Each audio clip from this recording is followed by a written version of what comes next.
नमस्कार। आज मैं आपको सुदूर पहाड़ से, यमुना घाटी से एक शानदार स्टोरी मैं आपको देने वाला हूँ। और ये एक जर्नलिस्ट है और बहुत ही दूरस्थ गांव गुन्ना पड़ता है बड़कोट के पास। ये जर्नलिस्ट है, अपना एक सोशल चैनल चलाती हैं और गांव में बहुत ही शानदार काम कर रही हैं बच्चों के बीच में, पढ़ाने वाले बच्चों। आपका शुभ नाम क्या बच्चे?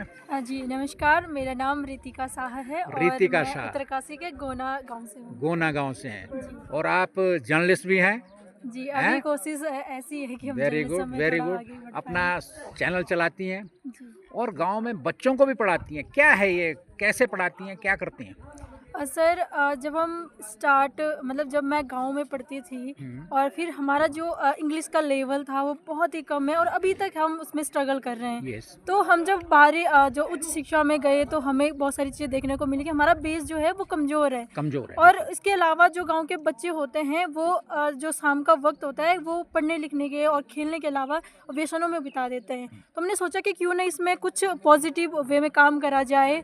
और पहले मैं बड़कोट में रही अपनी शिक्षा के लिए, फिर मैंने सोचा कि गांव में रिवर्स पलायन करा जाए और उसमें वापस गांव में जाकर के कुछ करा जाए। तो हम जो 12th तक के या फिर BA ग्रेजुएशन के जो छात्र हैं, युवा हैं गांव के, हमने मिलकर के एक पंचायत भवन है हमारे गांव में, उसमें कुछ पाठशाला करके कुछ एक संध्याकालीन टीचिंग का खोला।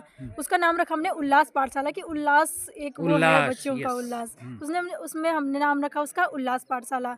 और उसमें हम शाम 4 बजे से 6 बजे जो है गांव के जो 8 तक के बच्चे हैं उनको शिक्षा देते हैं और जो भी उनकी एक्टिविटीज़ होती है उसके बाद 1 घंटे हम ट्यूशन पढ़ाते हैं, ऐसा करके बोल सकते हैं उनको। उसके बाद 1 घंटे हम जो युवा हैं, थोड़े 12th से बढ़ के हैं, मतलब उससे आगे के क्लास के हैं, वो हम 1 घंटे खुद वहाँ पे स्टडी करते हैं और मिल के स्टडी करते हैं ताकि एक दूसरे से जो क्वेरीज हैं उसको करते हैं। जी। और खासकर उन बच्चों को अंग्रेजी पे आपके दिमाग में ये रहा कि चूंकि हमारा अंग्रेजी वीक है, इसलिए जो हमारे गांव के बच्चे हैं उनको अंग्रेजी का थोड़ा वो करवाया जाए, है ना? जी, अभी तो हमारा प्रयास ये है कि हम उसमें और अच्छा कर पाए। और आशा थी कि जो स्थानीय नेता हैं या फिर समाज सेवी हैं वो भी हमें सहयोग करें, लेकिन दुर्भाग्य है कि ऐसी चीज़ों में सहयोग नहीं हो पाता है। फिर भी जो गाँव के कितने बच्चों का पढ़ाते हैं इस समय वहाँ? और लगभग सर वहाँ पे अगर पूरा हम देखें ऑल टोटल तो 40 तक बच्चे आ जाते हैं, लेकिन कभी कभी 22, 20, 25 इतने तक की संख्या। तो वो सरकारी स्कूलों में पढ़ते हैं वहाँ गाँव में? जी बिल्कुल सरकारी। और सारे सरकारी स्कूलों के हैं? सारे सरकारी के हैं, लेकिन 10 से 5 बच्चे जो हैं वो प्राइवेट के भी हैं उसमें। प्राइवेट के भी हैं। आप उनका कैरियर काउंसलिंग भी देते हैं छोटे से, कि क्या बन सकते हैं, क्या हो सकता है? ये बहुत जरूरी है।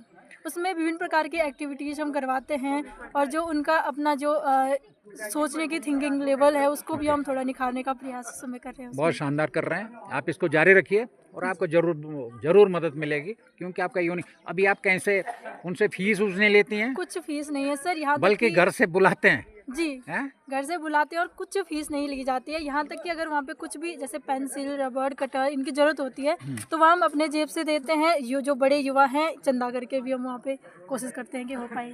ये दूरस्थ गांव है और यहाँ शानदार ये काम कर रहे हैं। मुझे लगता है कि हमारे पहाड़ के दूरस्थ गांव में ऐसे युवक होने चाहिए और मुझे लगता है इसको सरकार को भी मदद करनी चाहिए, जो अपनी तरफ से काम कर रही हैं। और ये रिपोर्टर भी है, अब रिपोर्टिंग करेंगी। धन्यवाद।